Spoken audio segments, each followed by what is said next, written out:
On y va, on commence. Mm. Alors, hop là. Écoutons ce qu'il nous dit. Bonjour. Bonsoir Jean-Luc Mélenchon. Bonjour. Merci d'avoir accepté de venir sur ce plateau débattre avec Jean-Noël Barrot. On en parlait à l'instant. Un président américain qui menace d'imposer de 200% de droits de douane les vins et champagnes français, qui veut imposer la paix par la force, qui revendique le Groenland, qui, on va dire, se moque du chef de l'État. Ça n'est plus un allié, c'est un adversaire. Quel mot vous mettez sur la relation aujourd'hui entre la France et les États-Unis ? C'est difficile à trouver parce que c'est un cas absolument inédit. Ce qui est certain, c'est que nous sommes dans un bouleversement, un basculement de l'histoire. Et moi, je pronostique que, compte tenu de ce que je vois, les menaces sur 5 pays, dont la Chine, ce conseil pour la paix, qui est une espèce d'international obligatoire qui pourrait se transformer en alliance militaire mondiale qu'il propose, tout ça fait que il ira plus loin, c'est une certitude. Et je pense que le résultat sera aussi important pour les relations internationales que l'a été la fin de l'URSS. Parce que réellement, c'est la fin d'un monde en ce moment-ci. Alors, pour nous, comme toujours, les crises, mais ça, je pense qu'on sera d'accord pour dire que les crises sont aussi des opportunités de reconstruction. On peut donc, nous les Français, s'avancer et être en quelque sorte une avant-garde du non-alignement, peut-être mettre à l'ordre du jour la vraie lutte qui compte, celle contre les conséquences du changement climatique. Moi, en tout cas, c'est ça que je souhaite. Qu'on utilise comme une opportunité la crise que déclenchent les Américains. Mais ça, je l'avais lu et je trouve que c'est excellent. Ouais. Pour moi, si tu veux, il aborde un sujet qui est vachement important, c'est une crise est une opportunité. Et je pense que ça, c'est quelque chose que... on peut ne pas forcément comprendre de la bonne façon, si je peux dire ça comme ça, parce que il y a deux crises opportunités. Il y a celle du pragmatisme et du capitalisme qui transforment les crises en opportunités, donc qui transforment les crises en opportunités. Et puis, quand il y a une crise, on va faire que... On va se servir, on va faire de l'aïkido, on va se servir de la force de la crise pour... comme d'une opportunité. On ne va pas transformer la crise en opportunité, on va s'en servir comme de l'opportunité. J'ai une autre formulation. Pour moi, l'opportunité d'une crise, c'est un outil neutre. L'opportunité, ça peut être l'opportunité pour quelques-uns. Ça peut être l'opportunité pour tous. Ça peut être une opportunité qui échoue. En gros, cette phrase, elle dit effectivement, une crise peut être une opportunité. Mais après, une opportunité, elle peut être une opportunité pour n'importe quel mouvement. Donc c'est la finalité. C'est après ce qu'on en fait qui là prend un sens politique en fonction de qui on cherche à aider, qui on cherche à améliorer, ce qu'on cherche à améliorer au travers de ce que la crise change. Mais voilà. Et la crise, tu peux pas améliorer, je sais pas, la fabrication, la culture des coccinelles dans le sud de la France avec la crise américaine. Tu peux améliorer par contre la géopolitique européenne ou le positionnement de la France dans le monde avec la crise américaine. Ouais. Par exemple, tu vois, si tu prends les choses sous le prisme économique et que tu étudie par exemple Schumpeter, qui est le fameux économiste qui a élaboré la théorie de la destruction constructrice. Donc en gros, pour pouvoir recréer des débouchés économiques, donc des zones où tu vas pouvoir refaire de la croissance, oui, il faut casser des choses. Il faut casser des choses, tu crées des crises, c'est la fameuse théorie du chaos. Obsolescence programmée. Voilà, donc tu crées des crises pour créer des opportunités. Et en fait... il y a des fois tu crées des crises et il y a des fois tu utilises, tu profites. Oui. Mais voilà, donc ce que je veux dire par là, c'est que souvent, en fait, du côté des économistes de droite ou du centre, on va dire plutôt les économistes libéraux versus les hétérodoxes, les économies libéraux aujourd'hui, c'est ceux qu'on appelle les orthodoxes, c'est-à-dire ceux qui font partie de la pensée généralisée qu'on utilise aujourd'hui en économie. Dominante. Actuelle. Voilà. Ça ne veut pas dire que ce sont eux qui ont raison. C'est le courant majoritaire actuel. C'est le courant majoritaire actuel. Donc chez ces économistes-là, moi, ce qui me pose un vrai problème dans la gestion de la crise, c'est qu'en fait, ils n'ont pas compris Schumpeter. Ils ont fait comme ce qu'ils savent faire pour tout. Ils ont récupéré des morceaux d'informations ou d'explications de différents auteurs, comme par exemple ce qu'ils ont fait pour Keynes, et ils les ont remis dans un puzzle qui leur correspond à eux, pour justement en faire un outil qui va dans le sens de leur finalité, de leur intérêt. Et donc ils vont provoquer ces crises. Et c'est ça que j'aime pas. Et c'est pour ça que je pense que pour moi, même dans ce discours-là, parce que si tu fais le rapprochement avec ce qu'a dit Macron hier, en fait, si tu prends le monde sous le prisme économie libérale, bah oui, forcément, tu vas faire une Europe de la défense à fond, qui va essayer de prendre sa place dans le nouveau monde qui va arriver, parce que si elle le fait pas, eh ben, elle laisse la création des nouvelles règles du jeu aux deux puissants que sont la Chine et les États-Unis, et du coup, après, bah, elle aura plus son mot à dire. Donc il faut absolument qu'elle construise sa place pour se servir de cette opportunité de crise et en ressortir avec des avantages plus tard. Sauf que ça, c'est pas ça que Schumpeter a dit. Mais même par ailleurs, c'est pas la bonne solution. Surtout par rapport à là où on en est. Mais bon, on verra après ça. Dans un cas concret, la situation au Groenland. Regardez cette photo que Donald Trump a postée sur le site de la Maison-Blanche. C'est une photo qui a été truquée avec de l'IA. On y voit un Donald Trump venir planter un drapeau américain au Groenland. Il dit cette phrase: « Le monde ne sera pas en sécurité tant que nous n'aurons pas le contrôle total, absolu du Groenland ». C'est ce qu'il a écrit dans une lettre écrite au Premier ministre norvégien après qu'on lui a refusé le Nobel. Il veut le Groenland. Il aura le Groenland. Qui peut s'opposer à Donald Trump? L'Europe, et c'est d'ailleurs ce qu'elle a commencé. Alors, qu'est-ce que tu penses de sa question? Tu trouves pas qu'elle est déjà orientée? Je la trouve surtout, comment dirais-je, je cherche le bon mot. Pas orientée. Moi, je la trouve pas orientée, je la trouve ostentatoire. En gros, qu'est-ce que tu entends par ostentatoire? En gros, waouh, je veux faire un effet waouh avec ma question. Ouais. Et je pose pas une question neutre et tout. Il faut que ce soit un effet de manche. Voilà. Et ben justement, en faisant ça, elle oriente sa question. Pourquoi est-ce qu'elle oriente sa question?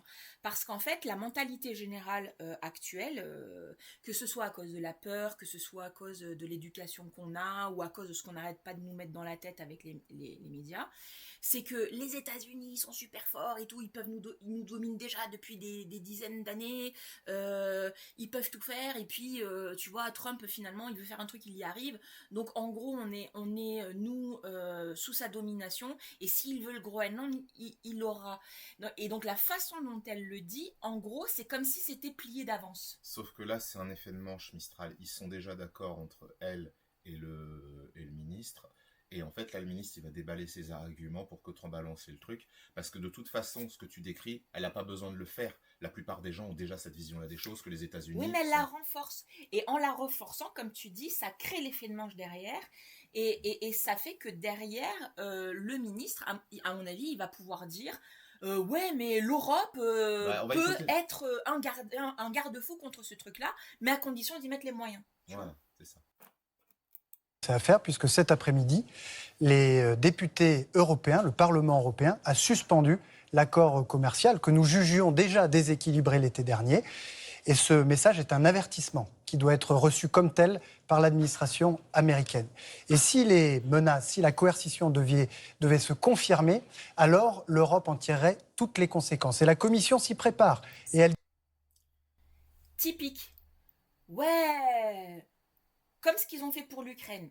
Si vous faites pas ça, attention, on sera des grands méchants et on va vous couper les vivres économiques. Parce que nous, on est très forts. Et donc, en termes de guerre économique, on va vous trucider. Sauf que la réalité de ce qui s'est passé avec la Russie, c'est que ça n'a pas marché. Oui, alors, par contre, autant, on me porte le vent. Autant, effectivement, avec la Russie, ça n'a pas marché pour une simple et bonne raison, c'est qu'ils ont commencé à faire les mesures en question... Beaucoup trop tard. Non, beaucoup trop tôt. C'est-à-dire qu'il y a déjà eu des sanctions qui ont été prises quand la Russie a pris la Crimée. Et là, la Russie, elle a vu ce qui lui tendait au nez si elle voulait continuer. Et elle a eu 10 ans pour se préparer, enfin 8 ans pour se préparer avant l'invasion de l'Ukraine. Et donc, quand la deuxième vague de sanctions sont arrivées, elle avait déjà préparé le terrain. Là, l'économie américaine, elle n'est pas du tout préparée à une confrontation avec l'Europe. Il n'est pas dans une situation économique ultra favorable, et en plus de ça, même s'il aimerait, il n'a pas le pouvoir sur son pays qu'a Poutine sur le sien. Donc il ne pourra pas faire taire les mécontents, il n'en a pas encore les moyens, et à mon avis, pour moi, il les aura pas. Mais ça, c'est Alors, mon avis personnel. oui, non, mais je suis plus ou moins d'accord avec toi, si ce n'est que... Alors, ce sur quoi je suis super d'accord avec toi, c'est que en gros, ce que n'ont pas compris la majorité des politiques françaises et européennes, mais aussi la plupart des gens, c'est que en gros, quand tu fais un événement à un moment donné, le système, quel que soit le système, la mécanique qu'il y a derrière le système apprend. Et donc, du coup, elle va, si tu lui laisses le temps de se réorganiser par rapport à ce qu'elle a appris, si tu refais exactement la même chose la prochaine fois, tu as 90% de chances de te rater. Bah oui, parce qu'en gros, les autres se sont préparés. Voilà. Et donc, notamment dans ce qui s'est passé avec les... Comment dire La Russie. non, mais là, ce qui s'est passé avec la mobilisation des paysans, en fait, ils avaient un avantage en décembre. Ils avaient fait une percée. Et cette percée, en fait, il aurait fallu la maintenir. Il aurait fallu maintenir l'avantage. Le fait d'avoir laissé 2-3 semaines à Macron pour se on va dire pour calmer le jeu parce que c'était Noël et compagnie, etc. En fait, il lui a permis de se réorganiser, de se préparer. Et ce qui fait que ça a été aussi dur pour la deuxième partie de la mobilisation pour arriver à Paris. Alors, grâce à d'autres choses qu'ils n'avaient pas prévues, on a quand même réussi à avoir des victoires symboliques, mais on est très très loin de ce qu'on aurait pu obtenir, et notamment on a perdu sur le Mercosur si on l'avait fait avant les fêtes de Noël, et ça c'est triste. Donc là où je te rejoins, c'est qu'effectivement 2014 a servi de préalable à la Russie. C'est pour ça d'ailleurs qu'il a commencé à faire son économie parallèle de SWIFT avec la Chine et tout ça. Et donc, ça n'a pas fonctionné. Et moi, ce que je disais au début de la guerre, c'est que les sanctions, elles devaient être tout de suite maintenant, parce que en gros, sa préparation, elle n'était pas 100% terminée quand il a lancé son... Non, mais c'est surtout qu'elle ne devait pas être progressive. Hein. Et voilà. Ils y sont allés homéopathiquement. Ils y sont allés homéopathiquement. Parce qu'en fait, le problème, c'est qu'ils avaient peur de se faire mal, trop mal à eux aussi. Il fallait mais ça, c'est le défaut aussi. Là-dessus, c'était bien avant en fait qu'il aurait fallu se préparer. De toute façon, déjà, il aurait fallu. C'est ça. Je peux finir ce que je disais. En gros, pour moi, c'est que les mesures, elles étaient bonnes, mais il fallait les faire tout de suite. Sauf qu'ils ont voulu, tempérer. Parce qu'ils avaient peur de l'opinion publique. Ils avaient peur de l'opinion publique, et deux, ils avaient peur de l'impact par rapport au gaz et aux hydrocarbures. Et ils ont rien anticipé. Voilà. Et en fait, ils ont rien anticipé comme d'hab. Et en faisant ça, en fait, ils ont ils ont laissé suffisamment de temps à Poutine pour finir sa préparation contre le blocage économique européen.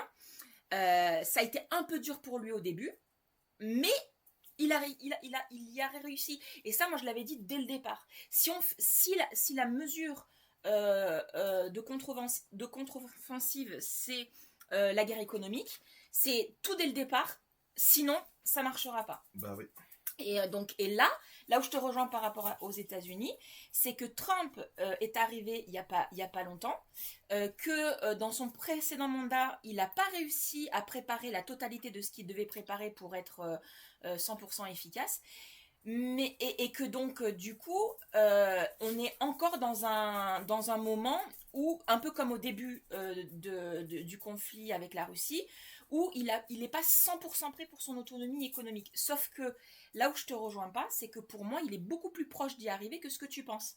Il est un peu comme Poutine, et que si nous, on n'y va pas fort dès maintenant, en gros, ça sert à rien, parce que d'ici 6 mois à 1 an, il aura réussi à réorganiser son économie pour que ça passe, tu vois. Et c'est la raison principale pour laquelle il a attaqué le Venezuela. Voilà. Et on y reviendra après là-dessus. Donc pour moi, encore une fois, mauvaise analyse de monsieur le ministre. Bah attends, tu l'as même pas laissé finir. Pour l'instant, sur cette partie-là. Dispose de moyens très puissants pour le faire. Il faut mettre des mots sur ces formules, on tirera toutes les conséquences. Est-ce que ça veut dire que la France, à ce compte-là, défendrait ce qu'on appelle le bazooka commercial, l'idée de mesures de coercition à l'endroit des entreprises américaines? Alors d'abord, quand on veut dissuader une menace, on ne met pas toujours des mots sur les instruments qu'on utiliserait. ont fait preuve de résolution et de détermination. Ensuite, oui, cet instrument anti-coercition a été conçu en 2023, et notamment par la France, pour permettre à l'Europe de dissuader toute menace d'où qu'elle vienne et quelle qu'en soit la nature. Et donc nous n'hésiterons pas, évidemment, à prescrire, à recommander son utilisation. Mais l'objectif premier, c'est évidemment d'amener l'administration américaine à revenir sur ses décisions en lui rappelant qu'elle a un besoin absolument vital de l'Europe. Puisqu'aujourd'hui, les grandes entreprises du numérique, les géants du numérique, eh bien, font 50% de leurs profits en Europe. Oui. Et aujourd'hui, c'est en grande partie l'Europe qui finance l'économie et le budget américain. Vous y croyez? Alors, pause. Qu'est-ce que tu en penses, déjà, ce qu'il dit? Je ne connais pas les chiffres, donc il peut dire ce qu'il veut, j'en sais rien. Ouais. Il a parlé de deux choses. La première chose, c'est le fait que la dissuasion, on n'en parle pas. Ça, c'est un principe stratégique militaire. Et que donc, on ne peut pas mettre tous les mots qu'on veut parce que... Justement, par rapport à ce que tu as dit, si tu balances tout... C'est pour ça, quand par exemple, t'entendais des fois oui, alors on va leur donner tel missile dans 6 mois pour atteindre les cibles russes profondes. Qu'est-ce qu'ils font, les Russes? Ils ont déplacé derrière, hors de portée des missiles. Mais c'est exactement ça. Donc, il y a des choses qui se disent, il y a des autres choses, il ne faut pas les dire, parce que sinon, ça ne sert à rien. Voilà, donc là je te rejoins tout à fait. Par contre, là où je suis pas d'accord avec lui, c'est que il dit qu'il faut être ferme et fort sur l'annonce. Eh ben, il n'est pas assez fort et il n'est pas assez ferme sur l'annonce. C'est-à-dire que, en gros, c'est ce que je dis, c'est que pour moi, c'est pas là ce qu'il a fait, c'est oui, on a donc on va parler du bazooka, de ce deuxième point.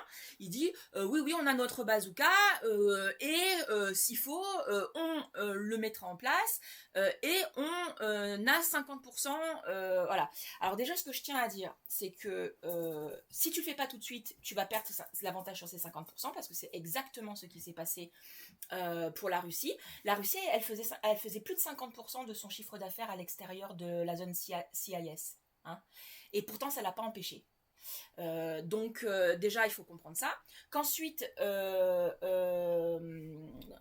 Trump, il a déjà commencé à sécuriser ses approvisionnements, donc, qui est le plus important, qui fait 80% de tout le reste, c'est justement l'approvisionnement en hydrocarbures, et notamment ce qu'il a fait avec le Venezuela.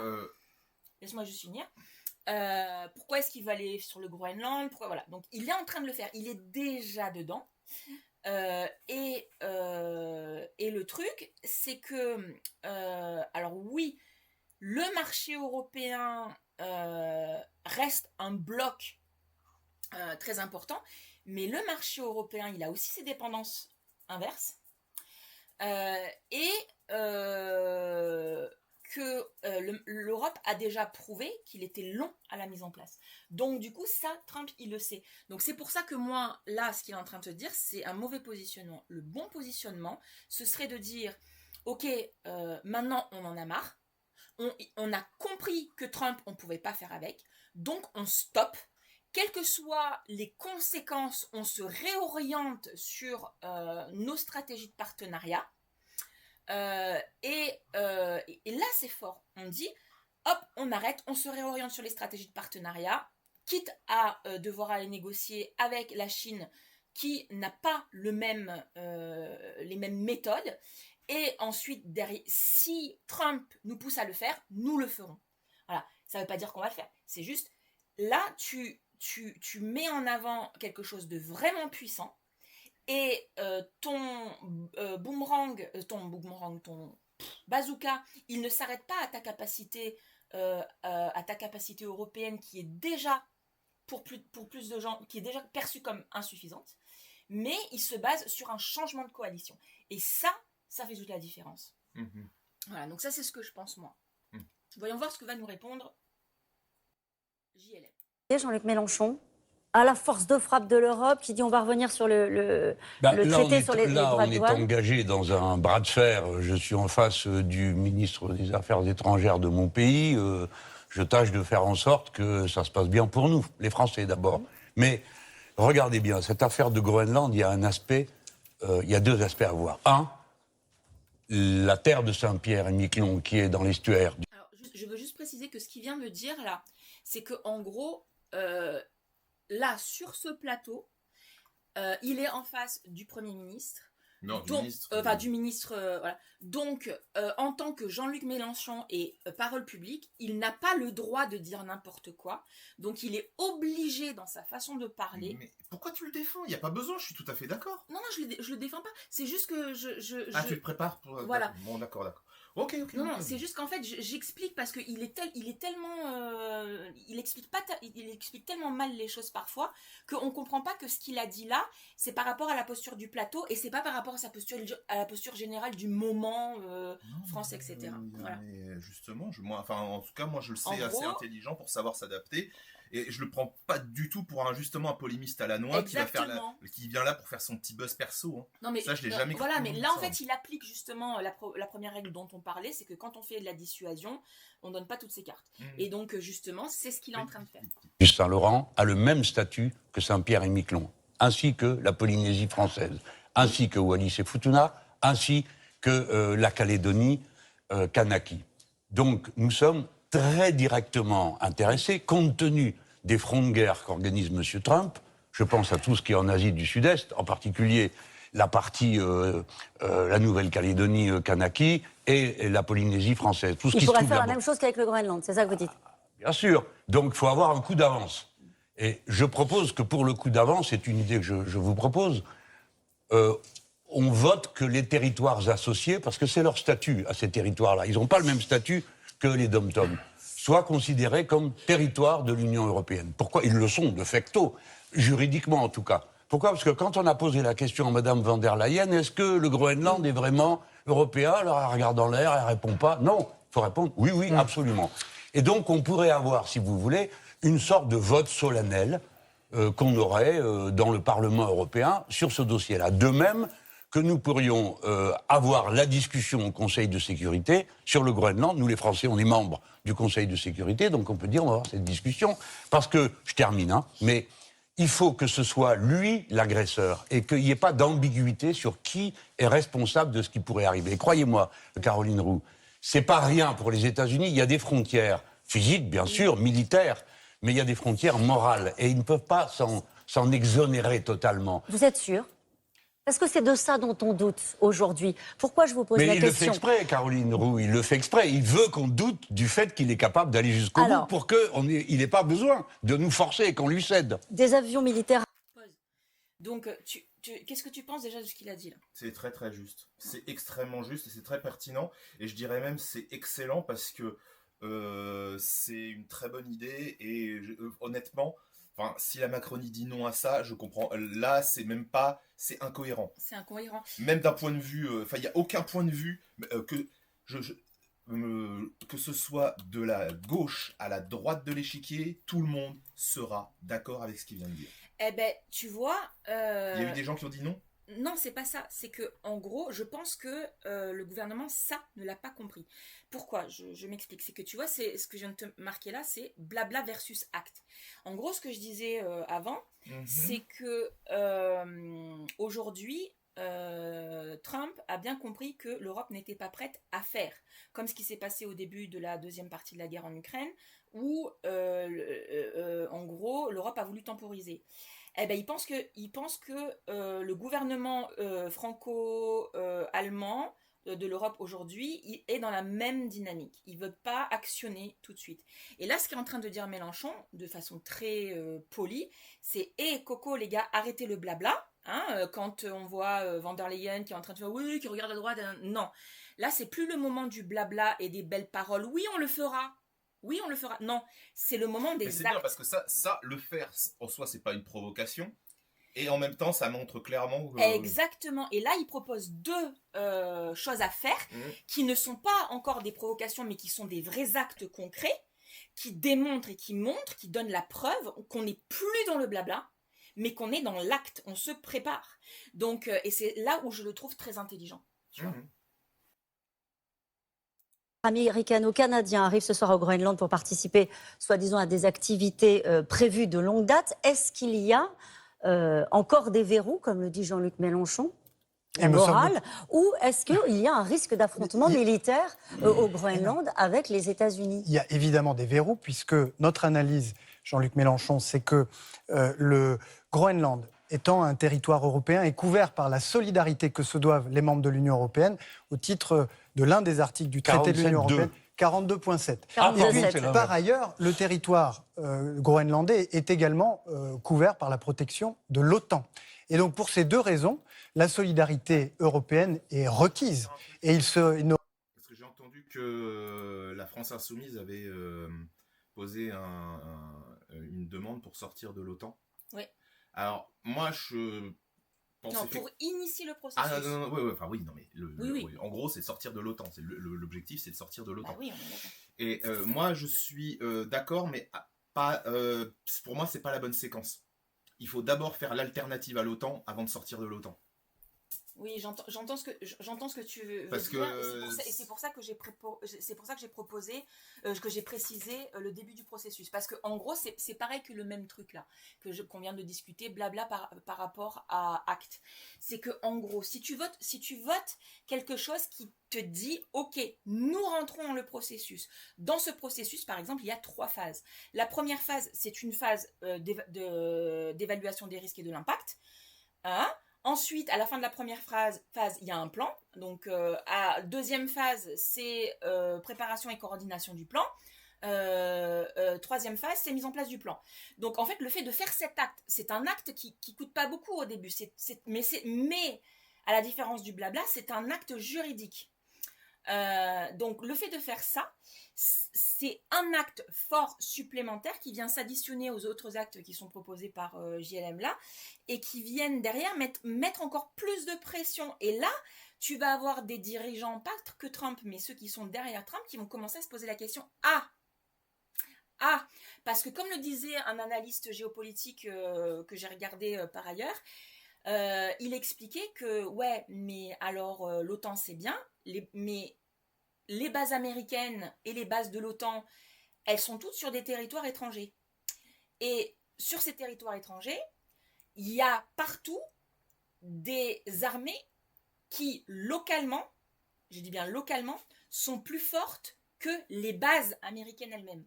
Donc, si du jour au lendemain, les États décident stop à l'OTAN ou stop à la collaboration américaine parce que c'est plus possible, ou qui décident de faire sécession à l'OTAN et de prendre l'OTAN pour eux, en une demi-journée, c'est plié. Oui, alors par contre, je vais te répondre sur un truc. Je comprends l'idée, mais il faut pas aussi. Il y a une façon aussi d'annoncer les choses. C'est-à-dire que là, bon, de toute façon, elle ne sera pas votée. Hein, la proposition de loi, j'en suis sûr à 99%. C'est symbolique. Mais si, par un hasard extraordinaire, tous les députés disaient « Ah, c'est une bonne idée » et ils le faisaient, le problème, c'est que ça enverrait un message qui n'est pas clair, parce qu'il n'y a pas Je suis d'accord avec toi, mais je pense que LFI en a conscience. C'est juste que si tu veux... Parce qu'il faut voir les choses à 2 échelles. Tu as l'échelle globale qui est justement sur l'acte fort pour casser la dynamique américaine, mais tu as aussi le déblocage de la situation européenne. Donc il faut penser ces 2 échelles-là. Et le truc, c'est que forcément, LFI est obligé, elle aussi, de faire un acte fort pour que la prise de conscience se fasse au niveau européen. Pourquoi tu crois qu'il y a ce débat entre JLM et le Premier ministre ? mais bon. C'est pas pour rien, parce que JLM il voulait plus faire de débat. Hein. Donc là, c'est la situation l'oblige. Ok, vas-y, remets la suite. Et donc, pour ces 2 raisons, la solidarité européenne est requise. Et il n'aurait aucun sens pour un membre de l'OTAN d'aller jusqu'à porter atteinte à l'intégrité territoriale d'un autre membre de l'OTAN. Est-ce que l'Europe est forte ? Donald Trump, dès qu'on lui pose la question, il dit de toute façon, ils vont plier. Ils plieront, les Européens, parce qu'ils sont divisés, il le sait, et parce que l'Europe est faible. Non, l'Europe est beaucoup plus forte que certains ne le croient. Il faut évidemment qu'elle accélère cette mutation qu'elle a amorcée il y a quelques années sous l'impulsion française, parce qu'au fond, c'est une idée française que celle de l'indépendance et de l'autonomie stratégique pour s'affirmer comme une grande puissance démocratique et une grande puissance qui affirme ses... Il me fait rigoler. Alors peut-être après que c'est là qu'il s'éclate, mais là il a fait, tu sais, regarde. On se calme, ici. Un coup, sage.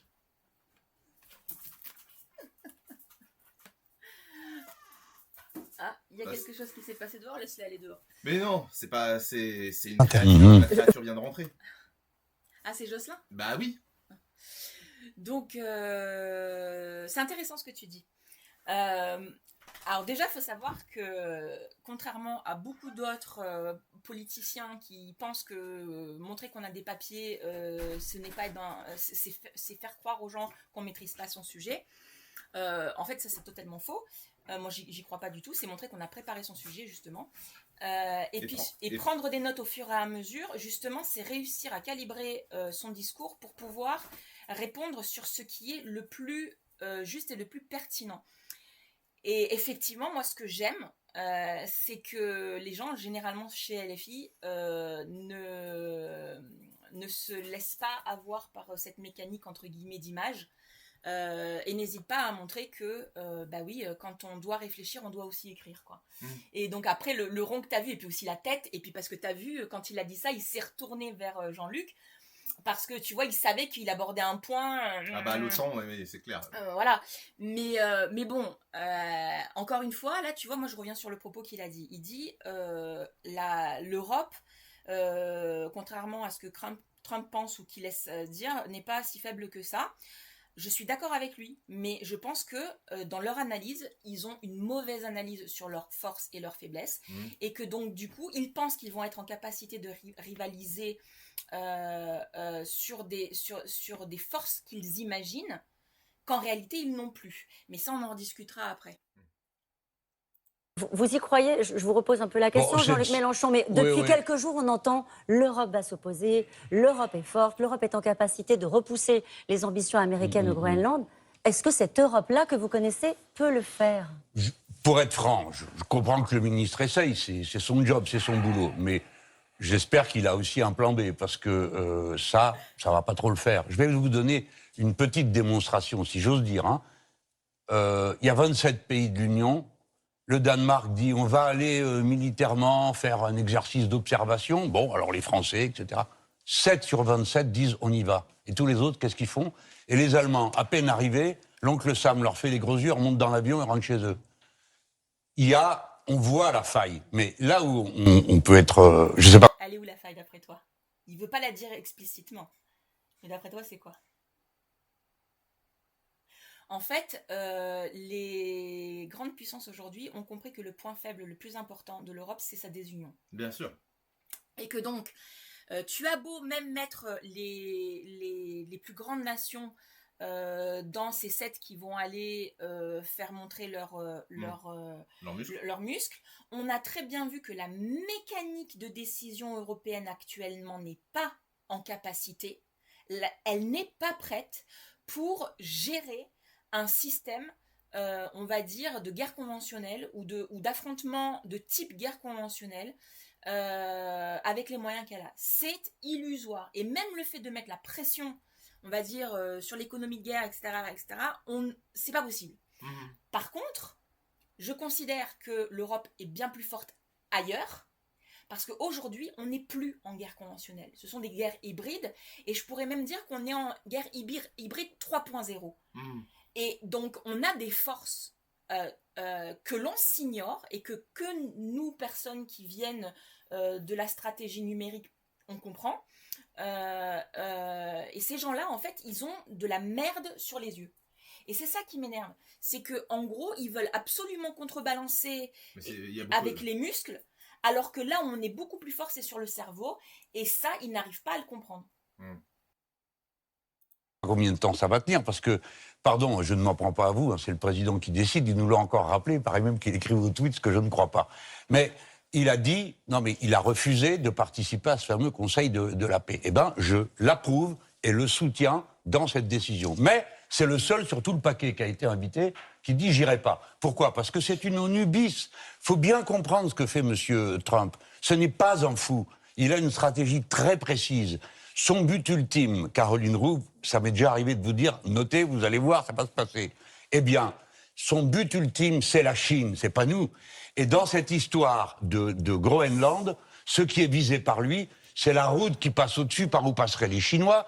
Et ils veulent se positionner sur le Groenland parce que dans le détroit de Bering, les eaux territoriales se touchent. Donc, il lui faut choper les gens avant. Et sur la planète entière, ils sont en train de couper les routes éventuelles des Chinois. Ça a été Panama, c'est le détroit d'Aden, c'est l'entrée du détroit d'Ormuz, c'est leur ligne, morceau par morceau. Et avant qu'ils y arrivent, il faut qu'ils mettent à genoux l'Europe et l'Amérique latine.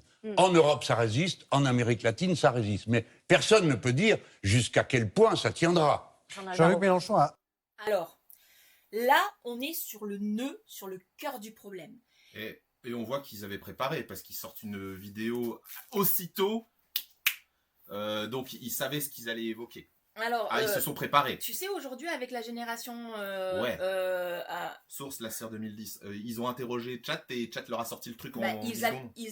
Alors ça, le temps... S'ils ont la version professionnelle de Chat ou d'un équivalent, pendant le discours, là, je suis capable de te le produire.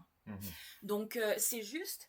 alors, ça, pour moi, c'est vraiment le cœur du problème. Parce que, tu vois cette carte-là, ça, c'est la façon... dont les États-Unis voient le monde.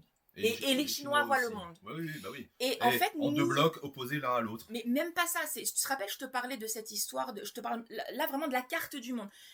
Avant de voir les lignes et tout ça, je te parle vraiment. Regarde, on n'est pas sur l'Europe au centre ou l'Amérique au centre avec à droite, à gauche les deux autres continents. Non.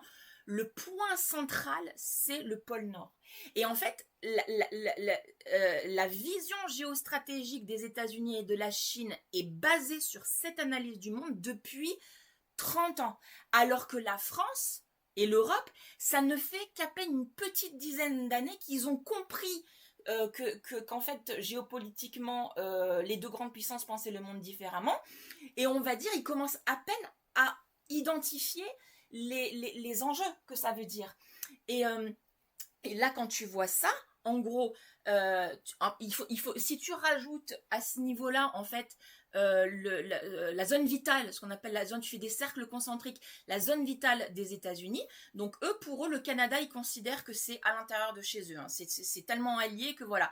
Donc pour eux, la zone vitale, c'est ce grand cercle-là, parce que les États-Unis, pour eux, vont jusque-là. Donc si tu augmentes la zone vitale, regarde jusqu'où ça va. Ça va jusqu'au Groenland. Donc pour eux, et les cercles concentriques, tu vois, tu as le Venezuela qui est là, l'Amérique Ah non, du Sud, mais etc. d'un point de vue géopolitique, je conteste pas sa vision des choses. Hein. Voilà, et ce que n'a pas anticipé l'Europe, c'est la fonte des glaces et les nouveaux couloirs et les nouvelles routes commerciales qui se passent justement au centre de ces deux blocs. Et ce que n'a pas compris la France non plus, et l'Europe aussi, c'est que en gros, l'Europe, si tu le regardes ici, et le Groenland, donc cette partie-là, c'est une partie centrale entre deux blocs, même parce qu'ils ne feront jamais la guerre en direct là-haut. C'est pas leur... J'ai compris. Voilà. Et donc, la Russie, qui, elle, a vu ce jeu-là, elle s'est dit, oh là là, moi, je veux pas devenir le théâtre d'opération de la guerre entre les États-Unis et la Chine. Génial. Ah ouais.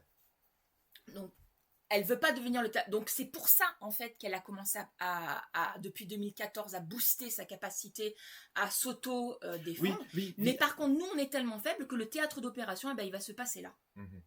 A raison de rappeler qu'il ne faut pas d'abord se laisser impressionner ni fasciner par l'agitation américaine. Pourquoi ? Parce qu'au fond, la nouvelle donne géopolitique dans le monde aujourd'hui, c'est la conflictualité croissante entre les États-Unis et la Chine. Deux superpuissances qui sont lancées dans une course à la domination du monde, qui, si nous ne développons pas une Europe forte et puissante, à laquelle un certain nombre d'autres régions du monde se rallieront, qui n'ont pas du tout envie de choisir leur camp, eh bien, si nous n'y parvenons pas, nous serons entraînés contre notre gré dans cette conflictualité croissante, dans des guerres que nous n'aurons pas choisies. Et donc, c'est le moment du réveil de l'Europe. C'est le point central, je pense, sur lequel nous nous retrouvons. La vraie question, c'est le choc qu'organisent les États-Unis avec la Chine. Je n'ai pas la même... Et réciproquement. C'est pas de même nature. La Chine se réveille et elle veut retrouver la place. Non, mais attendez, monsieur le ministre, je vais vous dire une chose. Ils ont déjà gagné la bataille manufacturière, parce que c'est ça la vraie puissance. Aujourd'hui, c'est eux qui sont devant, et incontestablement devant. Techniquement, ils sont devant. Mais notre sujet à nous, Français, c'est de ne pas être alignés, mais surtout de ne pas permettre que cette guerre ait lieu. Parce que de la guerre nucléaire, personne ne se remettra. Hein. Ni vous, ni moi, ni nos enfants, ni les Américains. Vous parlez de quelle guerre ?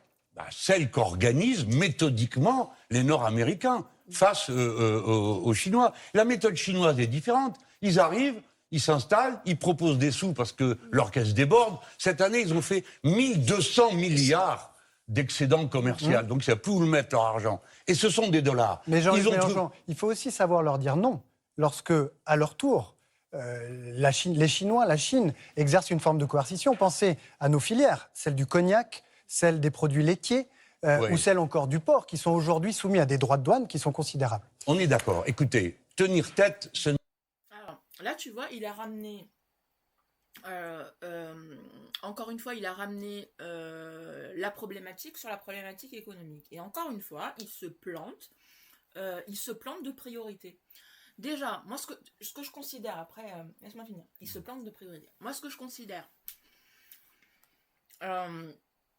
c'est que le constat sur USA versus Chine, tout le monde est d'accord. Là où il y a une divergence, c'est que pour eux, ils mettent la guerre économique où la Chine est plus forte et la guerre conventionnelle où les États-Unis sont plus fortes au même niveau. Ce n'est pas au même niveau, justement, encore une fois, quand tu prends une analyse numérique, une analyse digitale. Pourquoi ? Parce que, et là, alors il n'a pas développé son propos, Jean-Luc Mélenchon, mais quand il a parlé... Bah, tu coupes tout le temps, donc là, il allait parler. Hein, mais... Non, mais quand il a parlé de manufacturière et de technologique, en fait, dans la guerre hybride 3.0, la guerre technologique est aujourd'hui le facteur principal de succès de la guerre. Et aujourd'hui, c'est une guerre, et il faut le dire clairement, c'est une guerre que la Chine a déjà gagnée. Donc, si tu ne prends pas en compte ce facteur-là et cette évidence-là, forcément, tu vas continuer à penser la technologie ou la robotique ou le numérique comme faisant partie de l'économie et tu vas pas le sortir de l'économie pour lui donner une souveraineté propre. Tu vois ? Et c'est là, pour moi, où est le grand problème. D'accord.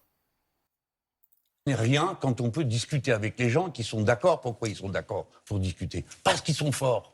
Quand vous discutez avec le plus fort, il est toujours prêt à discuter. Donc c'est pourquoi il ne faut pas être aligné. Parce que le plus faible, c'est M. Trump. Ce n'est pas M. Xi Jinping. Et M. Xi Jinping, on peut encore. Ça ne sera pas pareil dans 2, dans 3, dans 4, dans 5 ans. Mais à l'heure qu'il est, nous pouvons avoir une négociation pour dire ça c'est vous, ça c'est nous. Mais pour ça, il faut être nous d'abord la France. Je suis On le fait à l'échelle de la France.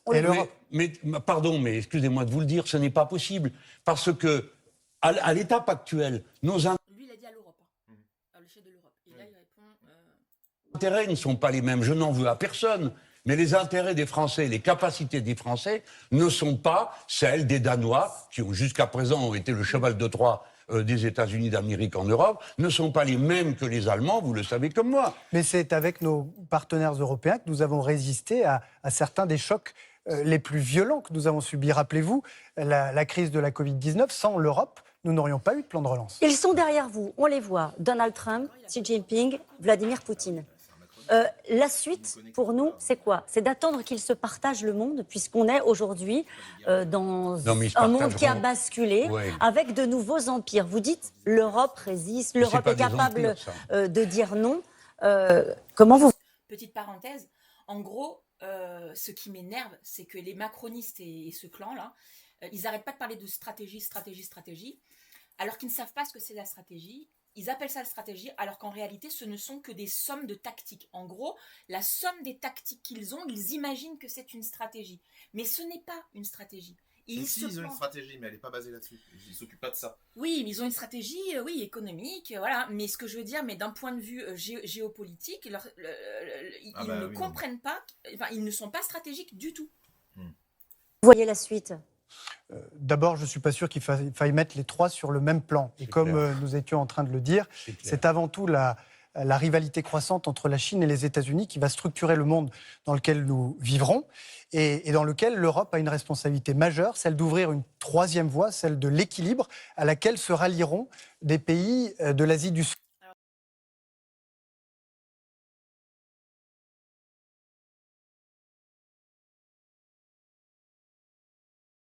d'Est à l'Amérique latine en passant par l'Afrique. Oui. C'est-à-dire qu'on a le choix entre devenir une colonie chinoise ou une colonie américaine. Nous ne voulons pas avoir ce choix. non. Nous voulons avoir un autre choix. Quant à celui du milieu, Vladimir Poutine, c'est celui qui a littéralement enfoncé toute l'architecture que nous avions patiemment bâtie sur les ruines de la Seconde Guerre mondiale et qui repose sur des principes très simples dont on dit qu'ils sont inscrits dans la Charte des Nations Unies. Je ne touche pas à tes frontières, les peuples sont libres de disposer d'eux-mêmes et je ne fais pas usage de la force, sauf en cas de légitime défense, ou sauf quand l'ONU l'a prescrit. Vous avez parlé justement de la force. Donc en gros pour eux, depuis que la Russie a décidé de ne plus respecter le droit international, alors qu'en réalité c'est les Américains qui ont commencé à faire ça. En gros, Oui, non, mais en Europe.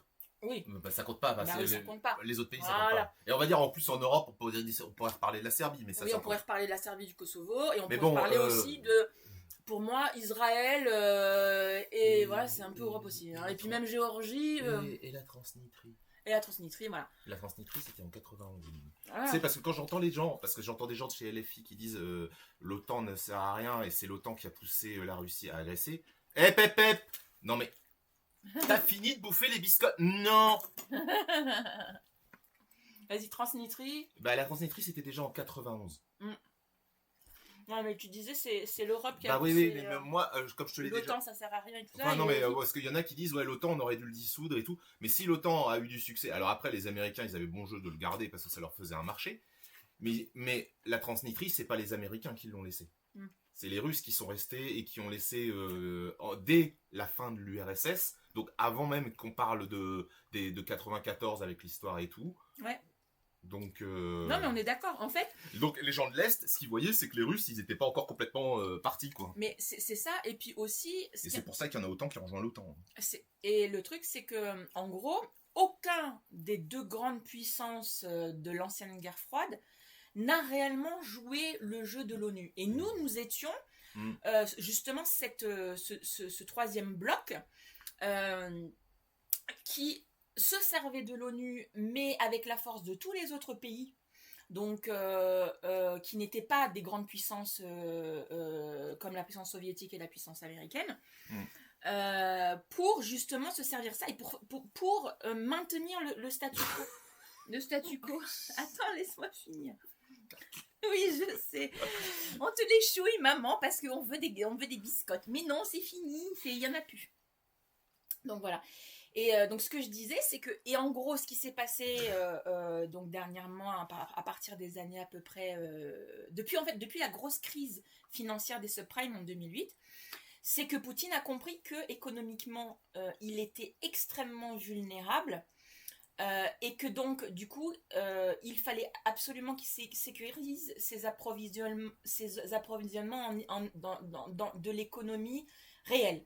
Et donc, c'est là où il a commencé sa stratégie de recolonisation de l'ex-URSS, que ce soit via des partenariats économiques, des partenariats politiques, etc. Ça, il a compris à ce moment-là à cause de ce choc-là. Et donc, ça a donné la guerre en Ukraine. Pourquoi ? Parce que l'Ukraine, pourquoi est-ce qu'il y a autant de choses qui arrivent de l'Ukraine, les poulets, machin, etc. C'est parce que c'est, et même depuis des milliers d'années, ça a toujours été la zone de blé, de grains, et C'est une des zones les plus fertiles au monde. C'est une des zones les plus fertiles au monde. En tout cas, d'Europe, Et d'Europe, c'est clairement le grenier à blé. Le grenier à blé, mais pas que à blé. C'est la zone la plus... Et en plus, il y a les terres rares, et en plus, il y a l'accès à la Méditerranée par la mer Noire, tu vois. Il y a plein de ressources. Non, mais c'est clair. Et il y a les barrières des montagnes qui sont sur la Turquie ou qui sont le prolongement des Alpes. Donc, si tu veux, c'est stratégique. Ouais. J'allais dire, j'ai pas compris pourquoi les Soviétiques avaient laissé l'Ukraine partir. Parce que ça, c'est un jeu de... comment il s'appelait Gorbatchev. En fait, c'est un jeu de manipulation et d'opportunisme qu'il a mal géré. Et qui d'ailleurs a donné la problématique de la Crimée. Mais bon, c'est une autre histoire, on ne va pas rentrer dedans. Tout ça pour dire que, et c'est là où se plantent pour moi les stratèges, entre guillemets, de ceux qui sont gouvernements européens et français actuellement, c'est que justement, ils pensent qu'ils peuvent, d'une manière ou d'une autre, répliquer ce troisième bloc. Et ils se trompent. Voilà. Donald Trump, on le sait, ne veut pas s'arrêter au Groenland. Non, au il y a- Venezuela, il a capturé le président Nicolas Il y Maduro a la et sa Colombie, femme. il y a Cuba, il y a le Mexique, il y a quoi encore qu'il a menacé? Le Groenland là, et Le les Panama, Chinois. le Canada à une époque, au nom de la lutte à l'époque contre le narcotrafic, l'ingérence a-t-elle des vertus quand il s'agit de faire tomber Nicolas Maduro? On rappelle que le président américain disait qu'il était un narcotrafiquant, ou de frapper militairement les structures nucléaires iraniennes. Est-ce que nous sommes dans un moment où les règles de droit international ne comptent plus, ou est-ce que c'est à géométrie variable? Comment est-ce que... Non, les règles de droit Attendez, ne c'est comptent pas plus. mon tour. Allez-y. Non, mais bon. D'abord, terminons sur tout à l'heure. Donc, moi, je dis clairement les choses.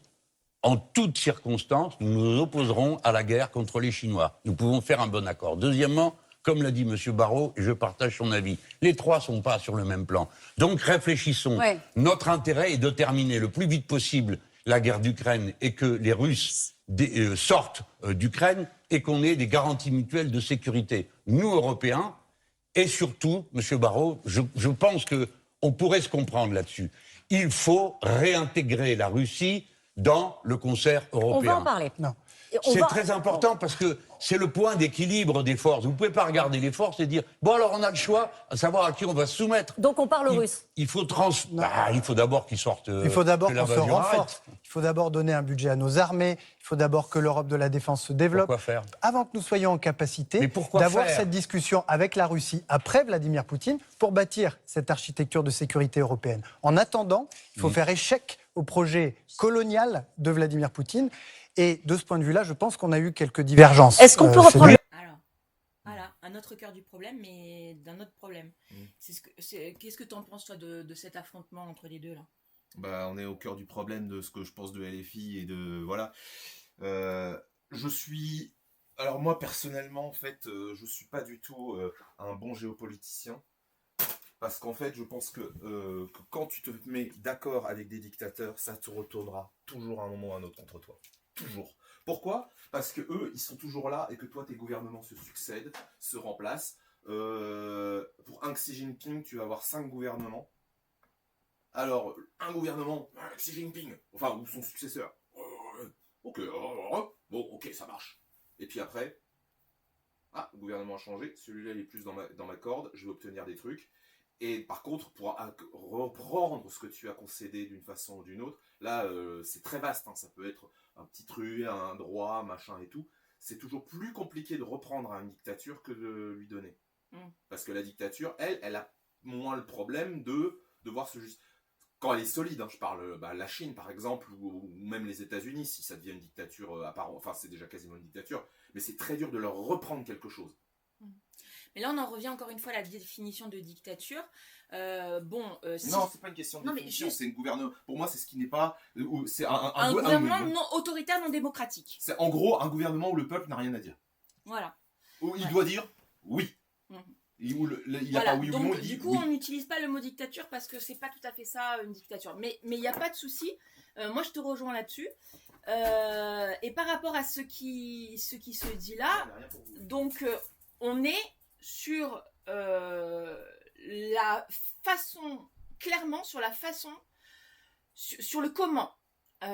Et clairement, il y a une différence entre des macronistes et centristes libéraux qui croient qu'ils peuvent contrebalancer au moins la Russie, si c'est pas les États-Unis, sur le plan des muscles, et donc en faisant ça, contraindre par la force la Russie à s'allier pour ce fameux bloc, ce troisième bloc. Ça c'est la partie, parce que les macronistes et le centre, c'est pareil, ils sont obligés de compter sur les Russes. Ils vont pas faire ça, mais simplement ils se disent que le seul moyen de faire avec, c'est de se doter de suffisamment de puissance et de force conventionnelle pour pouvoir être au moins à l'équilibre avec la Russie et commencer à une base de négociation où l'Europe n'aura pas à y perdre et où on pourra avoir ce troisième bloc. Et là, ils se trompent. De toute façon, moi je pense que tout le monde se trompe quand on veut s'associer à un dictateur, quel qu'il soit. Donc à partir de là... Bon, là, je te rejoins sur cette partie-là. Moi aussi, c'est très dur très très dur de faire abstraction de la nature même du gouvernement actuel russe. Mais alors là, c'est même pas de la réelle politique, ou du pragmatisme, c'est simplement du réalisme. Ouais, bah, C'est moi, je dis c'est ce réalisme-là qui fait qu'on oui, est dans la merde. oui, qu'on est dans la merde. Mais là, je suis pas en train de te dire, voilà, je te dis juste que voilà, mon sentiment c'est ça, et que donc Ça du change coup, pas, tu ça. as énormément de gens qui disent, bon, ben, en même temps, on n'a pas le choix, donc on le fait. Moi, je suis plutôt d'accord avec toi dans le sens où je pense qu'on peut faire différemment avec la Russie, et c'est pour ça que je pense il faut passer par l'intermédiaire chinois. C'est toute la théorie et la stratégie que j'avais que je t'ai essayé de t'expliquer. Mais bon, c'est encore autre chose.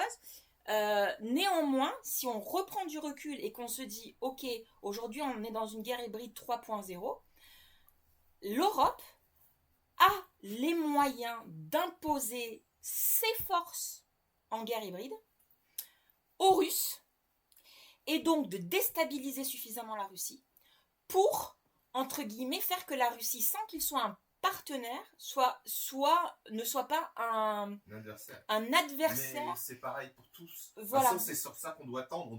En gros, on doit être suffisamment emmerdant si on nous fait chier pour qu'on vienne pas nous faire chier. Et encore une fois, Les stratèges se trompent. Ils ont une mauvaise analyse des forces, les forces qui sont celles que la France a, enfin la France en particulier, parce que c'est beaucoup la France, mais ce que l'Europe a, et qui peuvent venir contrebalancer la donne dans la guerre hybride 3.0, voire même bientôt 4.0. Donc ça, il faut vraiment l'avoir en tête. Et donc voilà, je vais laisser Mélenchon parler, mais en gros c'est ça l'analyse que j'ai moi, et je pense que la Russie, il faut pas être mais je pense pas qu'il l'est, il faut pas être naïf au point qu'on sera en capacité de ramener la Russie au centre, parce que la Russie elle a trop peur. T'as vu cette carte où c'est vraiment eux le centre entre les deux guerres, donc ils ont vraiment peur que la Russie devienne le territoire de la guerre conventionnelle. Donc cette peur là elle est tellement viscérale qu'on n'arrivera jamais à les faire sortir de cette peur là. Mais par contre je pense si là-dessus je rejoins Mélenchon sur ce plan-là, si on arrive à empêcher, à désarmer la guerre chino-américaine, mais c'est pour ça, c'est le seul moyen qu'on a de calmer les Russes. C'est pour ça que je te dis que pour moi le levier c'est de passer par la Chine. Et c'est mais par contre je suis pas d'accord, parce que pour moi la Chine ne sera pas. J'ai pas dit de faire des alliances avec la Chine. Attention. Bon. Oui, mais même quoi que tu fasses, si tu concèdes des choses à la Chine, enfin elle te donnera rien gratos, la Chine. Oui, mais par rapport à c'est pour ça que ça s'appelle une négociation, et dans ce qui doit se passer, et c'est pour ça que ce qu'il disait tout à l'heure pour moi était juste, c'est qu'en gros on a encore une fenêtre d'opportunité de 2-3 ans, mais si on attend plus, les contreparties que demandera la Chine ne seront plus des contreparties acceptables pour l'Europe. Et c'est ça, mais tu crois qu'elles se le seraient déjà aujourd'hui ? Oui, je pense qu'elles le sont, parce que justement c'est ce qu'il disait, on n'est pas sur les mêmes moyens, et la Chine n'a pas la bonne conscience de ses forces en termes de guerre hybride 3.0. Et elle sait, la Chine, que si on en prend conscience, nous on est aussi fort que eux, parce qu'il ne faut pas oublier qu'on a encore des productions qui sont sur la technologie, qui dépendent de pays, même pour la Chine, qui dépendent de pays européens, et pour lesquels ils n'ont pas encore trouvé de solution technique pour contrebalancer notamment les micropuces, les microprocesseurs, etc., qui sont des choses qu'aujourd'hui tu as qu'un seul pays européen qui sait le faire. Donc, et là, si tu veux, ils sont tombés un petit peu, je sais pas si c'est par hasard, mais enfin, en tout cas, ils ont trouvé le bon truc pour le faire, et aujourd'hui, tous, de Taïwan, tous essayent de reproduire, ils n'y arrivent pas. C'est quel pays ? Je ne vais pas dire de bêtises, il me semble que c'est le Danemark, mais je suis pas sûre. Ouais. En tout cas, c'est un pays du Nord, et tant qu'ils n'auront pas débloqué ça, ils n'y arriveront pas. Donc là, il y a un nœud stratégique, et ce nœud stratégique, il est très mal exploité par l'Europe. Phil, Non, mais on n'a pas de divergence sur l'invasion. Moi, je suis pour qu'ils dégagent de là. Je ne serai jamais d'accord On peut avec les reprendre le invasions fil en Europe. Mais là où je ne suis pas d'accord avec vous, c'est que vous comptez faire quoi? Dans la dissuasion nucléaire française, c'est « tu me touches pas un cheveu ». Or, ils sont déjà là-bas en Ukraine et on ne l'a pas fait. Donc, on voit bien qu'on a un problème. On a un problème. Et vous Messieurs. comptez faire quoi? Faire quoi? Alors juste cette phrase qu'il vient de dire, ça te prouve toute la théorie que je te disais, comme quoi LFI n'est pas contre le fait que le nucléaire vienne protéger l'Ukraine, ok, l'Europe. Pourquoi? Parce que là, il vient de te dire qu'il considère déjà... Alors, il n'a pas dit ça. Il n'a pas dit que c'était ce que lui pensait. Il a dit la dissuasion nucléaire dit si tu touches à un de mes cheveux, je te... Or, on a déjà ça. Et on n'a pas répondu par la dissuasion nucléaire. Parce qu'elle n'était pas établie avec l'Ukraine. L'Ukraine n'a jamais été protégée par quoi que ce soit. De façon directe ou implicite. Justement, parce que aujourd'hui... Quoique, ça dépend. On aurait pu le mémorandum de Budapest aurait pu être interprété de cette façon-là. Exactement. Mais on ne l'a pas fait parce qu'on n'a pas de coup. Voilà, parce qu'aujourd'hui, l'Europe n'est pas prête dans la guerre conventionnelle. Et donc, encore une fois, on ne peut pas donner l'outil bombe atomique à l'Europe. Et ça, on sait qu'on était d'accord tous les deux. On ne peut pas mettre la mécanique de décision pour ce qui est de la dissuasion nucléaire à une institution qui n'est pas prête. Donc, on garde la France, point. Mais honnêtement, ça c'est pareil. Moi, de ce que j'ai écouté, de j'ai entendu, je crois qu'il n'y a absolument personne de la droite à la gauche qui a un avis contraire à ce que tu viens de dire. Les macronistes ont des fois pu paraître ambigus, mais ils ont levé le... Après, bon, tu vas me dire, c'est Macron qui dit des choses, c'est des fois pour préparer machin. Mais enfin, il est quand même revenu dessus et ça a été dit clairement qu'il n'avait pas l'intention de donner que ça aille à quelqu'un d'autre. Tu vas voir. Une guerre conventionnelle. Les fois où nous avons voté contre des résolutions françaises, c'est « tu me touches pas un cheveu ». Or, ils sont déjà là-bas en Ukraine et on ne l'a pas fait. Donc, on voit bien qu'on a un problème. On a un problème. Et vous comptez faire quoi? Une guerre conventionnelle? Les fois où nous avons voté contre des résolutions qui étaient proposées au Parlement européen, c'est parce qu'on nous proposait de ne pas mettre de limite à la portée des armes. C'était ça qui se discutait. On a dit, mais vous êtes fous, vous voulez une guerre nucléaire? Il faut bien qu'on se comprenne. Nous ne jouerons pas, je pense que ce serait une erreur pour la France, de jouer les gros bras. Et de dire, on va faire, comme disent les Allemands, ils vont faire la plus grande armée conventionnelle d'Europe. Personne ne leur demande pourquoi faire. Vous comptez réellement faire une guerre conventionnelle? Vous ne croyez pas qu'on est puissant quand on est armé? Je crois qu'on est puissant quand on sait ce qu'on veut, où on va, et que certaines choses sont proscrites. Et il n'y aura pas de guerre en Europe. Nous n'en voulons pas, et nous sommes capables de nous entendre. Il y a un plan maintenant pour nous entendre avec des garanties de sécurité mutuelle avec les Russes. On a entendu il y a quelques instants le président Macron dire... Les Russes, ils n'ont jamais dit en quoi que ce soit qu'ils étaient d'accord sur les derniers plans qui ont été faits. Ils les ont systématiquement défoncés. Et de Poutine à tous ses vassaux. Hein. Et là, je peux t'assurer, j'écoute vraiment tous les canaux. J'écoute pas juste un avis. D'accord ? Donc pour l'instant, les Russes, ils ont absolument aucune intention de faire la paix dans les conditions qui ont été dites. Hein. Ils veulent pas d'Européens, pas de pays, ils veulent pas d'ONU, ils veulent rien. Ils n'ont pas dit oui à quoi que ce soit. Donc, encore une fois, c'est ce que je t'expliquais tout à l'heure, c'est la peur qui les paralyse, c'est de devenir le théâtre d'opération de la guerre conventionnelle. Bah oui. Et donc du coup, ce théâtre d'opération de la guerre conventionnelle, vu qu'ils se sont démenés les Russes pour que ça n'arrive pas chez eux, ben, elle est en train de venir en Europe. D'où la raison pour laquelle je te dis, moi je pense que si la Troisième Guerre mondiale, le théâtre d'opération de la Troisième Guerre mondiale, c'est l'Europe. Et c'est pour ça qu'on ne doit pas partir sur une guerre conventionnelle en Europe, parce que sinon, les bombes, elles vont atterrir dans les pays d'Europe. Donc, on doit absolument trouver une alternative. Voilà.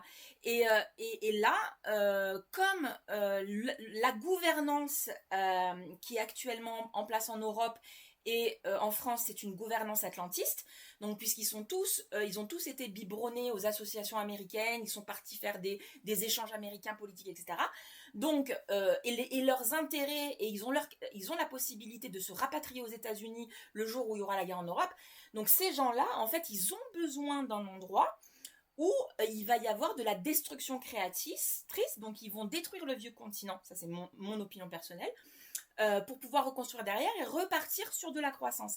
Et donc, ils veulent absolument armer l'Europe, parce que si on arme correctement l'Europe, ça voudra dire qu'il y aura des armées à mettre en place, que le théâtre d'opération va naturellement se constituer au niveau de l'Europe, et qu'ensuite il n'y aura que la Chine et les États-Unis à venir appuyer par leurs forces armées, mais ils n'auront pas de conflit direct. Et ça, c'est ce qui est prévu depuis le départ et ce que je dis depuis 10 ans. Mais les gens, ils ne veulent pas entendre ça. Tu vois ? Et donc, moi, là où je suis d'accord, c'est que si on ne reprend pas notre compréhension des enjeux et de la guerre hybride 3.0 et qu'on ne sort pas de ce rapport de force classique, mais qu'on ne retrouve pas nos orientations sur les alternatives techniques et les alternatives numériques, on se plante. Là, on est en train on met l'argent dans un truc qui ne marchera pas parce que c'est déjà trop tard. En 2 ans, mais moi je crois même que c'est moins, en 2 ans, on n'aura jamais la capacité à avoir une armée conventionnelle qui soit suffisamment forte pour éviter le conflit en Europe. C'est faux. Alors qu'en 2 ans, si on met tous nos investissements en technologie et en numérique, on a la capacité et on a des centres névralgiques européens, notamment sur les câbles qui sont au fond des mers, il y a beaucoup de choses qui passent par l'Europe et que l'on peut utiliser comme levier stratégique pour éviter que le conflit ne se passe en Europe. Et si la Russie, de leur côté, ils ont évité que ça se passe chez eux, et que l'Europe a évité que ça se passe chez eux aussi, eh bien, comme il n'y a plus d'autres théâtres d'opération entre les deux, alors si il y a la guerre, il y a l'océan Pacifique, donc ça pourrait être une guerre navale, mais du coup la guerre navale c'est quand même beaucoup moins impactant que le reste, même si c'est chiant. Et ils n'iront certainement pas en Afrique ou en Amérique du Sud, parce que tu as vu la carte qu'ils ont. Ça leur desservirait, ils disperseraient leurs forces. Donc c'est pas ce qu'ils vont faire.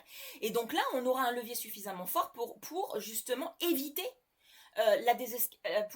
l'escalade, donc et que ça parte en guerre conventionnelle. Tu comprends ? Et c'est ça moi mon analyse. Allez, je mets la suite. Sur cette base, à l'instant, le président Macron dit que Zelensky était prêt avec la proposition de Trump. Sur cette base, il y a une possibilité, mais elle est dure. Et j'en profite pour vous dire que je souhaiterais que les Français s'honorent en disant les Américains ont dit que bon, de Donbass, tout ça, les Russes restent dedans. Non, quand est-ce qu'on demande l'avis des gens ? Je suis partisan du fait que, quoi qu'on décide, le peuple concerné vote dans les territoires disputés. Et pareil pour le Groenland, vous savez, monsieur le ministre, je pense que si vous suggériez aux amis danois de dire, dites donc, pourquoi vous ne feriez pas voter les Groenlandais ? Parce que comme ça, l'autre, après, il faut qu'il passe sur le corps d'un vote. Je pense que la démocratie, les principes moraux sont des forces dans l'histoire. C'est d'ailleurs comme ça qu'on a sauvé Saint-Pierre et Miquelon de l'appétit américain. Mais cependant, c'est bien de le rappeler. C'est bien obligé de rappeler que, oui, vous dites au fond, ça n'est pas nécessaire. Pardon, moi, il y a des résolutions. Il y a des résolutions peut-être que vous n'avez pas soutenues, mais on ne vous a pas trouvé en soutien de la résistance ukrainienne qui nécessitait que l'Europe se mobilise, qu'elle apporte un soutien financier et y compris un soutien militaire pour repousser l'envahisseur. L'envahisseur qui a effectivement dévoyé ce privilège qui lui a été accordé par la communauté internationale de disposer de l'arme nucléaire à des fins défensives pour mieux couvrir cette agression et cette invasion qui dure depuis bientôt 4 ans.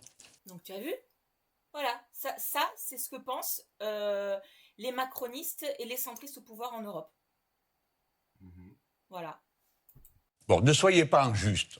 La défense de l'Ukraine, le premier qui a réagi de tout le champ politique français, c'est moi, parce qu'il se trouve que j'étais réveillé à cette heure-là, et je me suis donc exprimé en soutien. Deuxièmement, vous particulièrement, parce que vous travaillez avec M. Macron, vous savez mieux que personne quelle est la nature des relations que nous avons avec les opposants anti-guerre russes, puisque c'est avec le président Macron qu'on a obtenu les visas pour les faire venir en France, et nous nous occupons d'eux, et que nous sommes la seule force politique qui a un contact avec l'opposition. Quelle opposition ? Elles sont toutes interdites. Il reste une opposition, c'est le syndicat du bâtiment, qui a tenu son congrès il n'y a pas longtemps, et l'unique responsable politique présent dans ce congrès, C'était une Française, Marina Mesure, députée insoumise. Donc, nous ne sommes pas une main en arrière du tout. C'est plutôt beaucoup d'autres qui le sont. Les partis politiques, par exemple, vous êtes membre du MoDem. Que fait le MoDem à propos de l'Ukraine ou de la Russie? Rien, des communiqués. Eh ben, Pas du tout. Vous plaisantez. On s'est mobilisé. Pardon de parler de ces histoires Oui.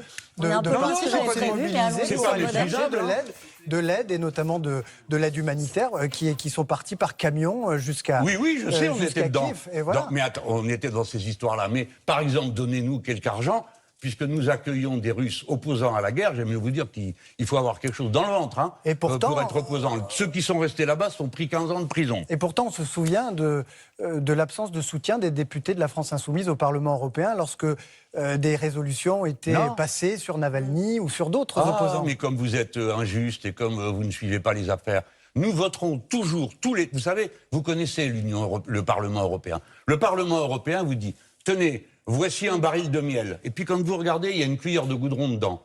À chaque fois, c'est des choses très nobles, très justes, sur l'indépendant, le droit à disposer de soi-même. Et puis après, il y a les armes que l'on fournira n'auront pas de limite de portée. Au fou, vous voulez une guerre nucléaire? Il n'en est pas question. On doit encore dire ce soir aux Français, à ceux qui auraient la tentation de jouer les gros bras. J'ai vu que le président du parti présidentiel, M. Attal, dit maintenant il faut laisser tomber les règles, il faut passer à la puissance. Il faut passer à la loi du plus fort. Ben voyons, la loi du plus fort, c'est quoi? C'est la guerre nucléaire avec les Russes. Les Français, un coup et c'est fini. Un coup et c'est fini. Nous sommes le seul peuple au monde qui a une centrale nucléaire en amont de sa capitale. Donc il s'agit d'être raisonné, je ne dis pas raisonnable, raisonné. Je ne vous en accuse pas, monsieur. Je ne suis pas en train de dire que vous auriez mordu le trait. On vous aurait plutôt des fois reproché de paillettes. Mais c'est pas grave et ce sera pas le sujet ce soir. Jean-Noël Je dis Barrot. pas de guerre. Jean-Noël Barrot. La guerre, c'est la fin pour nous. Et c'est par la Pardonnez-moi, force qu'on je me dissuade la permets de guerre. poser une question, Je vous en prie. parce que c'est très intéressant de voir ce clivage. On a commencé l'émission en évoquant une potentielle intervention américaine au Groenland, un moment de crispation. Les gens qui vous regardent ce soir ont un brin d'inquiétude sur la situation internationale. J'ai à ma droite Jean-Luc Mélenchon qui dit, au fond, l'objectif c'est pas de guerre, parlons avec Vladimir Poutine. D'un autre côté, j'entends un chef de l'État qui dit clairement la puissance, c'est la force.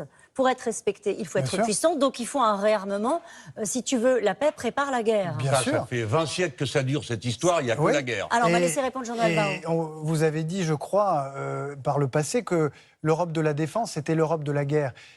Mais si on ne prépare pas l'Europe de la défense, on aura la défaite. On aura la pression de la part de ces nouveaux empires qui ne se connaissent pas de frontières et qui sont mus par des pulsions impériales et coloniales. Et donc pour ça, il faut d'abord acter que c'est la loi du plus fort qui régit les relations internationales et nous protéger contre toute atteinte. Bien sûr, bien sûr. Mais donc, ça ne se... Voilà. Alors là, encore une fois, ça a toujours été la loi du plus fort. Mais encore une fois, c'est quoi les forces? Là, c'est juste que ce qu'il dit pas, c'est que eux, ils ont pris la décision, ils ont fait le choix que la loi du plus fort, c'était la loi de la guerre conventionnelle, donc de la loi de l'armement, donc la loi de l'armée. Et alors que d'abord, la Chine, c'est pas du tout ça. D'ailleurs,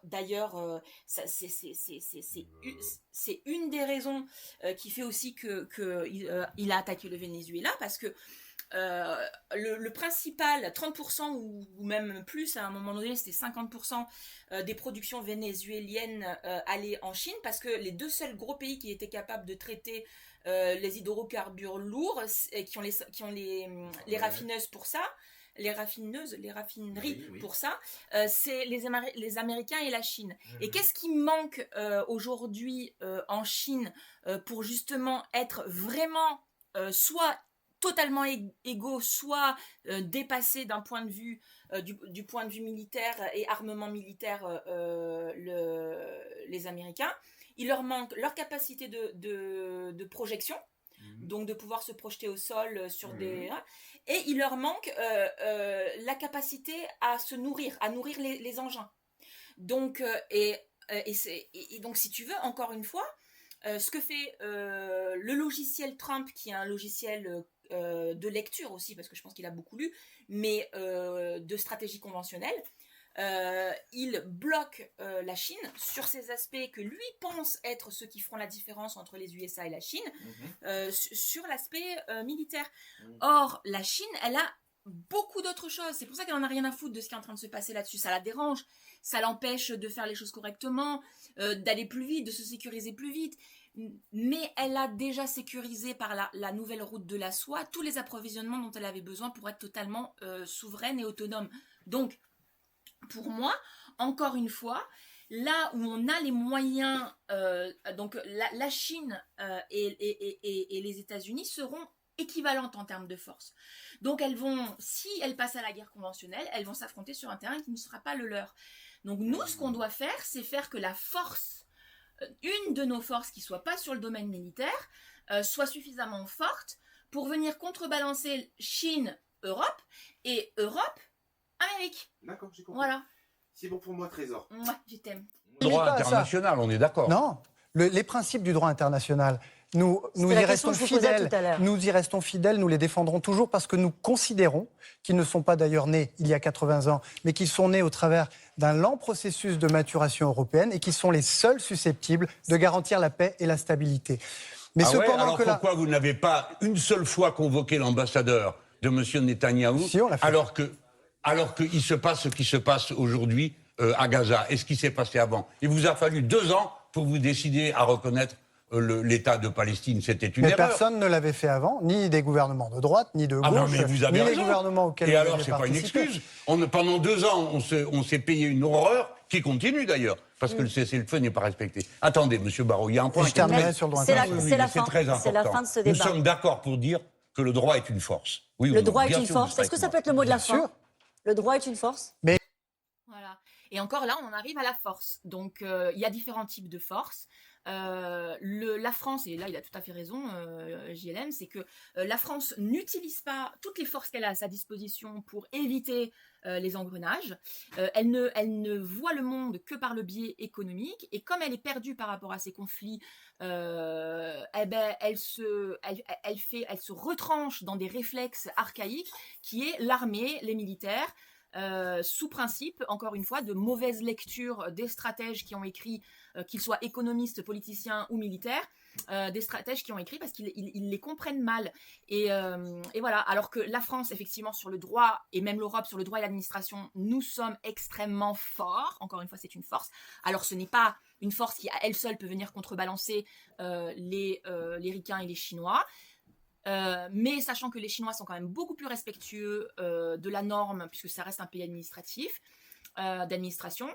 Mais si on cumule nos autres forces, en tout cas pour ce qui est de la Chine, on peut très bien arriver à un accord et à une négociation sur des pieds d'égalité. Et pour ce qui est des États-Unis, pardonnez-moi, mais la catastrophe dans laquelle ils sont aujourd'hui fait que en réalité, si on arrive à renouveler et à réexploiter les forces que l'on a par ailleurs qui ne sont pas des forces conventionnelles, on a la possibilité même d'être sur un pied, non pas d'égalité, mais un rapport de force positif pour nous vis-à-vis des États-Unis. Et ça, Trump s'en méfie énormément parce qu'il en a conscience, et c'est pour ça qu'il fait tout pour qu'on n'arrive pas, nous, Européens et Français en particulier, parce que beaucoup de cette force-là vient des capacités, on va dire, historiques de grands pays comme la France, aussi un peu l'Angleterre, même si ça s'est beaucoup amoindri, mais partiellement de l'Italie, de l'Espagne, un peu de l'Allemagne, mais voilà, donc de l'Europe de l'Ouest. Mais si on était en capacité de retrouver ces forces-là qu'on avait à l'époque, donc la force diplomatique, la force donc administrative et du droit, donc on a les capacités pour recouvrer très rapidement. C'est beaucoup plus facile de recouvrer nos forces là-dessus que de réinventer une force européenne là où on n'en a pas.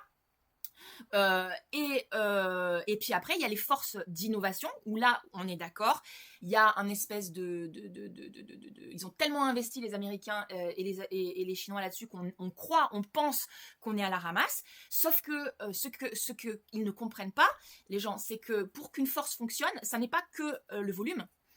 c'est aussi la capacité d'activation. Et encore une fois, historiquement, nous n'avons pas notre éducation n'a pas toujours été pourrie. Nous avons formé des ingénieurs, de très grands ingénieurs. Nous avons encore des outils diplomatiques qui nous permettent de rapatrier nos ingénieurs français, nos chercheurs français. Nous avons quand même une infrastructure numérique qui n'est pas à jeter à la poubelle, même si c'est vrai que l'on a entre guillemets vendu d'un point de vue économique nos différentes souverainetés. Et ça, merci Macron et merci justement le centre qui n'a rien compris à ce qui était en train de se jouer dans le monde, ou alors qu'il a fait exprès parce que justement il voulait qu'il y ait un théâtre d'opération de guerre conventionnelle pour avoir cette fameuse destruction créatrice et avoir un théâtre d'opération qui pourra recréer plus tard la croissance dont les capitalistes ont besoin. Donc voilà, mais ces forces-là, on les a. On a donc la force numérique, on a la force stratégique aussi, parce que des penseurs stratèges, on en a. Si on arrête d'écouter les pseudo-économistes de merde qui dirigent le monde, on a de vrais stratèges chez nous. Et il y en a d'autres dont je ne parlerai pas parce que ce sont des forces, on va dire, qui restent normalement dans le silence pour justement servir de levier. Je suis désolée, même s'il y a eu des déstabilisations, des choses, etc. On a un historique et on a un savoir dans le domaine qui est largement capable si vous voulez, de réémerger, de faire surface très rapidement. Et sans oublier que on peut aussi toujours faire appel en cas de vrais problèmes à un certain nombre de personnes qui aujourd'hui sont à la retraite et qui, je suis certaine, se remobiliseront s'il le faut pour ramener la sagesse et l'expérience des différents théâtres d'opération, des différentes forces que l'on a, pour réarmer, alors pas au sens de l'armement militaire, mais de l'armement de la guerre hybride 3.0, on a largement de quoi faire. Donc, encore une fois, pour moi, désolé Monsieur le Ministre, j'ai du respect pour votre discours, votre posture et ce que vous essayez de faire, mais encore une fois, soit vous vous abreuvez à une fontaine qui vous fait croire qu'elle sait ce qu'elle dit, alors qu'elle n'a rien pigé, et donc ces gens qui ont l'habitude, costard cravate, beau PowerPoint, venant des consultants machin et tout, ou des consultants internes machin et tout, et donc vous vous plantez, je suis vraiment désolée, mais alors là vous faites des erreurs en écoutant ce qu'il vous dit et en mettant et en disant en mettant sur le théâtre de la communication, force communicationnelle aussi, on n'est pas en reste en Europe, mais bon, ça c'est encore autre chose, voilà, donc vous faites des erreurs monumentales, donc il faut vraiment que vous vous repreniez et que vous abaissiez vos égos, parce que pour moi là ça devient une problématique d'ego. Il faut que vous sortiez de vos guéguerres intestines de clocher et d'ego, et que vous acceptiez que vous avez tort, parce que sinon on est mort, voilà. Donc j'espère qu'on n'en arrivera pas là. Moi je pense que si on n'arrive pas à se débloquer de cette histoire d'ici, on va dire, 1 an, c'est fichu. Voilà, ça sera trop tard, en tout cas pour la France, ce sera trop tard. À l'échelle européenne, c'est peut-être 2 ans, mais en tout cas, à l'échelle française, c'est maximum, pour moi, septembre prochain, c'est déjà trop tard. Donc voilà, donc j'espère que vous allez le comprendre, parce que sinon, moi, je me casse, je me tire, je reste pas en France, je reste pas en Europe. Bien sûr, c'est la force morale de la France. Mais aujourd'hui, il n'est plus appliqué. Et donc, notre responsabilité, c'est de nous défendre contre ces nouveaux empires. Notre responsabilité aussi, à nous, France, c'est de réformer les institutions qui sont les gardiennes de ce droit pour qu'elles redeviennent efficaces et pour que le droit puisse être enfin respecté. Merci messieurs, merci d'avoir accepté d'échanger sur la situation internationale. Merci vraiment, sincèrement, de l'avoir fait avec autant de sérénité.